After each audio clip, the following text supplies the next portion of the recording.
Primate is a new horror film directed by Johannes Roberts. The story follows Lucy's tropical island homecoming turns deadly when her family's clever chimpanzee Ben becomes rabid.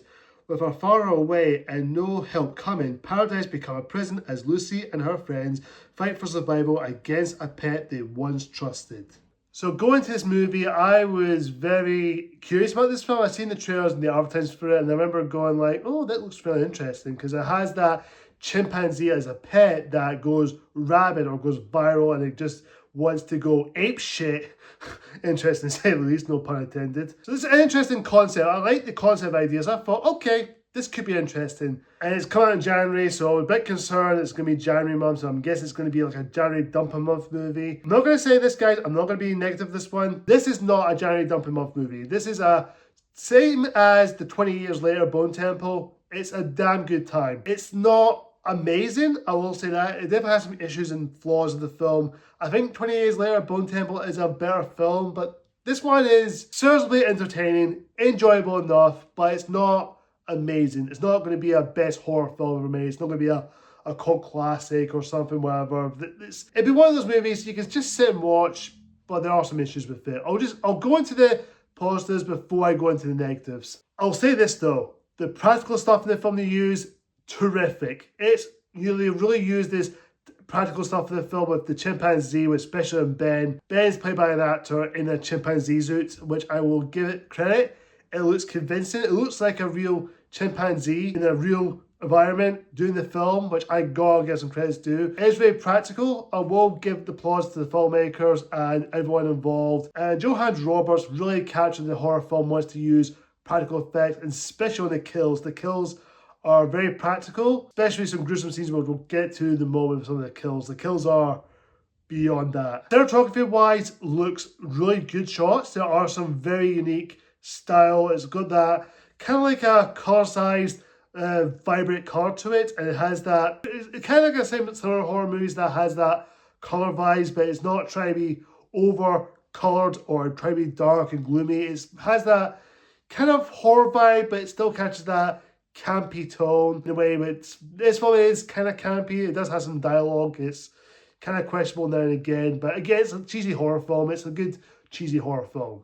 The acting all around is good. I will get to the problems with the characters. The actors or the actresses in the film, it's mostly females in here and a couple of guys here as well.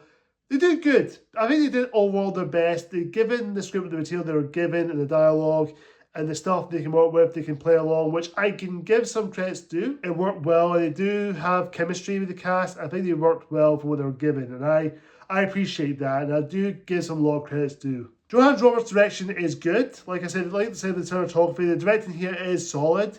What the director was given, he has a good idea of a vision of a story and the stuff they want to deal with. This chimpanzee goes rabid. I like some of the ideas that go with this film, the tension of the horror, especially the one character. They do have a good scene with the Lucy's father, who is actually a guy who's deaf in real life, who's basically deaf, so he's hard of hearing. So you do get this one close shot of him, focus on him, you get inside his shoes or get inside his head, you can actually hear nothing, which I quite like while the ape is running about destroying the place and killing the people one by one, which do get that attention there, which you're thinking, oh, how's he going to get out of that? That being said, there are some really good things about this movie. There are things to appreciate about this movie, its tone, the color vibes, and everything above is good. I like the details of the story it's going for. It's a very simple story. It's not trying to be deep complex. That being said, this film has its issues, especially with how the characters were written. Despite the great good performances, Lucy's the only one I can kind of has a development, but even though it doesn't really flesh out that much. And same goes to the rest of the cast. All the characters they play, they're all kind of wasted. They try to throw these subplots or some kind of character growth, especially with Lucy and Kate, who are both best friends. They have this keyring with a friendship chain, I think it is, telling how best friends they are. You don't really develop them as much as friends. You don't get much of a backstory with them or have some kind of emotional connection with them. And of course you have this other girl, Hannah, who is a bitch in the film, excuse the language for saying that, because she is. And she is friends with Kate, and she is Lucy's frenemy, friend/enemy type of thing. Again, it didn't go any further. I was kind of hoping where they're going to go with this. Nowhere. It went nowhere. That's kind of a shame because I do wish they could have done a little bit more with it. Yes, Nick is Kate's brother and of course Lucy's friend and has a crush on. Hannah has to kiss him during the time they have a conversation. And they don't really develop that much because, well, minor spoiler, Nick gets killed off like halfway point in the film when they group it down in the pool when Ben goes rabid and starts attacking them. Ben was just near to the edge and Nick just punched Ben and think he's falling off to the cliff. Just that moment, Ben grabs him and pulls him down and basically falls to his death. And I thought, so there's not going to be a love rival or some kind of love triangle between Lucy and Hannah? What a waste. Again, there's some great ideas. It feels like to me these writers just write some ideas on a spider diagram and just say, okay, here's an idea of these characters. We'll just put them in there without developing them. Yes, the kills are cool. I will say that. The kills are decent. There are really great kills and the practical stuff is really cool. Especially the one scene with Ben with this some drunk guy, or there's two drunk guys. We'll kill one of the drunk guy the most gruesome way. He's drunk, he's in line with one of the girls' bed, and basically Ben puts his fingers into his mouth, like bottom jaw, and starts pulling it and starts ripping his jaw out. I'll go some credit. The kills and the brutality or the fatality are gruesome. I will give it some credit. There are some good ideas and creative kills in there. I will give it some credit. The kills and the practical stuff are amazing. I'll give it that for sure. I'll give it some credit. But if you're a 16-year-old, if it was me as a 16-year-old, I would enjoy it for the kills. I'll just say I'll just enjoy it for the kills. Again, I'm here for the characters as well. If you're going to kill some of the characters, give me some investment into them.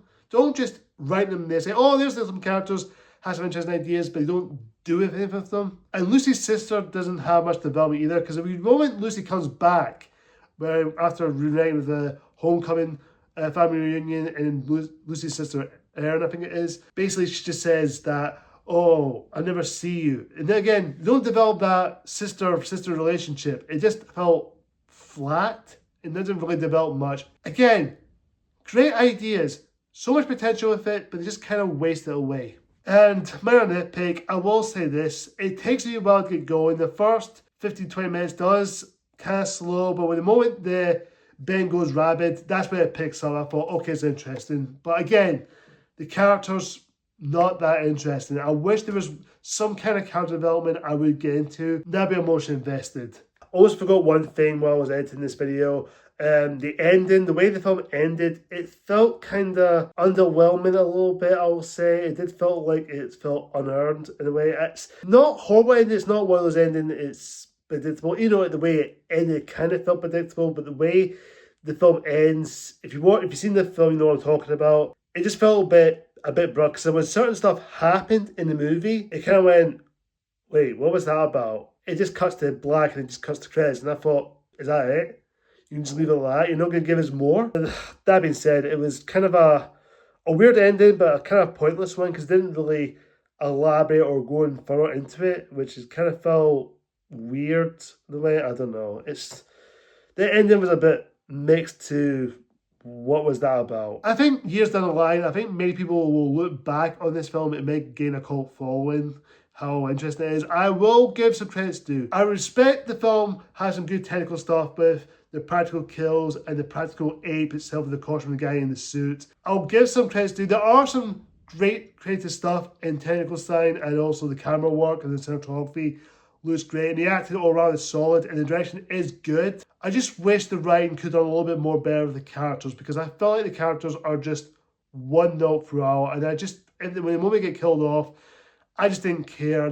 I enjoyed the kills. I was entertained by them. I wish I wanted more from it. The more I think about it, now looking back on it, it does feel a little bit underwhelming. It's not bad. It's not awful. It's creative in a way. It didn't make me go bananas to watch it again. Maybe I'll watch it if I want to watch it. If someone wants to watch it with me, I'll watch it just for entertainment wise. But I will say this, if you're going to watch this film, just go in with low expectations. Just watch it. If you're there for the kills, you're going to have a good time. You're going to enjoy it. If you're expecting more from this, you're going to be disappointed. I'm just going to say that right there. It's entertaining. I wish it could have been done better. That's what I'm saying. I'm going to give Primate a B-. I would say go and see if you want to, or you're that. Go see 20 Years Later Bone Temple again. Go see that. I think that's a better film than this. You can still enjoy it. If you just saw it for the kills, fair enough. You enjoy it. I'm glad you enjoy it, guys. I'm glad somebody out there do like it. I enjoyed it for what it was, but I could have done a little bit more. That's what I'm just saying. Guys, comment down below and tell me, have you seen Primate? Do you love it? Do you like it? Do you think it's alright, or do you absolutely hate it? Whatever the case is, comment down below and tell me what you think. Thank you so much for watching, guys. If you like this video, hit that like button. Of course, hit that subscribe button if you have new to this channel. And of course, hit that icon bell for more future videos like this. See ya!